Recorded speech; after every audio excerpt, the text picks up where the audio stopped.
Students, now what I'm going to have you do, well, I just want to show you how to, if you don't have a candy thermometer like this, which you may not have at home if you're distance learners, we have these at school, so we'll be doing this at school. But if you don't have a candy thermometer, right after it's been boiling till it starts thickening like this, you're not supposed to stir it, so you're going to have to time it. I'll try to time it and give you an exact, a pretty close time. You're going to use a cup of cold water and put a little bit of syrup down into your cold water, and then you're going to pull it out of the hard water after it sits in there, the syrup, and it's going to, this is just below a hard crack. It's like a string stage. So what you want is you want this candy to be so hard that it's hard as a lollipop. And this is still just a little soft. It's getting there, but it's a little soft. So you want it to be super hard, which is at 300 degrees, which is hard crack, which it is now at.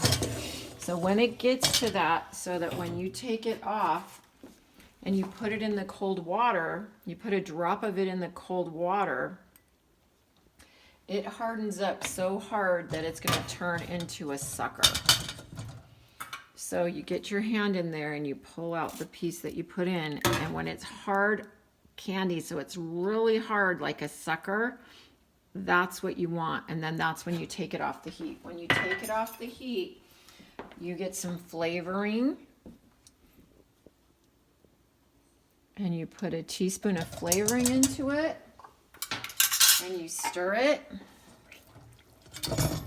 till the flavoring gets all through it. Now, usually the candy flavorings are, they are usually alcohol based, so it will smoke like that when you put it into the heat. And you get it all stirred in. And then what you're gonna do is you're gonna put your food coloring in till it's the color you want it to be. So I'm gonna put a couple of drops of food coloring in there.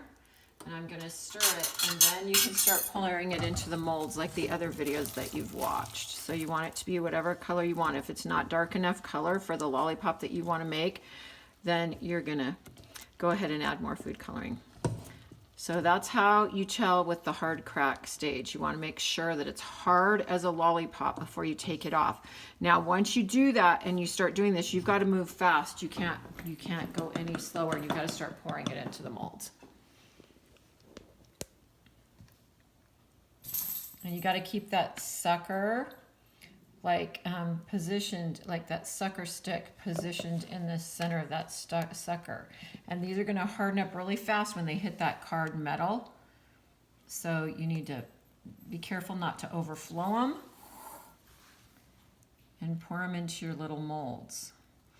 And then you've seen the instructions on the other one on how to do the sugar mold, the powdered sugar mold, and how to do a regular little lollipop that you can also do a little lollipop like freehand mold, which is what I'm going to do here. I'm going to show you all of them.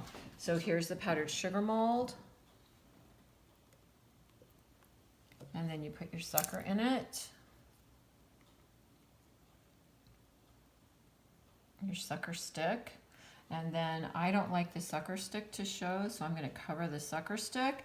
And then I'm going to do a free form one where I'm just going to pour a little bit into a circle.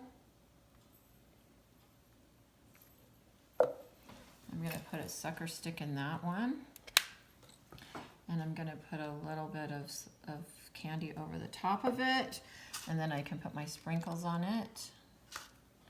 And I can put my sprinkles on this one, putting little heart sprinkles for Valentine's Day. Okay, and then you just keep working.